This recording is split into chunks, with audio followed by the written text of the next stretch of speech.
my colleague's question from Russia is saying that your foreign policy is largely in line with their vision. Should that be concerning to Americans? Said what? Should that be concerning to Americans? Read the statement. That Russia says that your administration's foreign policy is, quote, largely in line with their vision. Well, I'll tell you what, I think it takes two to tango, and you're going to have to make a deal with Russia, and you're going to have to make a deal with Ukraine.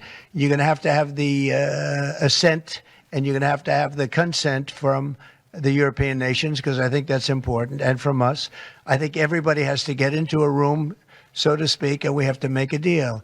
And the deal can be made very fast. It should not be that hard a deal to make. It could be made very fast. Now, maybe somebody doesn't want to make a deal. And if somebody doesn't want to make a deal, I think that person won't be around very long. That person will not be listened to very long because I believe that Russia wants to make a deal. I believe certainly the people of Ukraine want to make a deal. They've suffered more than anybody else. We talk about suffering. They've suffered. But if you think about it, under President Bush, they got Georgia, right? Russia got Georgia. Under President Obama, they got a nice big submarine base, a nice big chunk of land where they have their submarines. You know that, right? Crimea.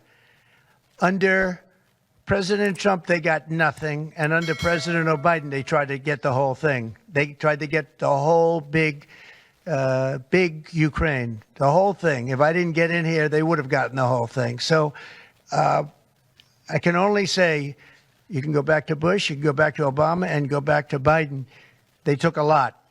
The only one they didn't get, you know what I gave them? I gave them anti-tank missiles. That's what I gave them.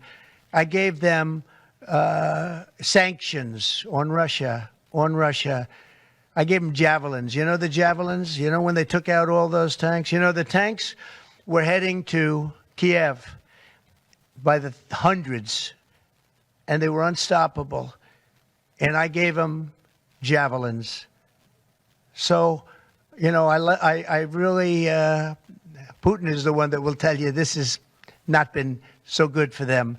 The fact is that I just want fairness. I want fairness. But think of it. I gave Russia nothing except grief. I gave them nothing. I gave them sanctions and javelins. That's what I gave them. Obama gave them sheets, and you heard that statement before. It's a very famous. Trump gave them javelins, and Obama gave them sheets, and then they say how close I am to Russia. And let me tell you, we have to make a deal because there are a lot of people being killed that shouldn't be killed. But remember, Trump gave them nothing, and the other presidents gave them a lot. They gave them everything. Trade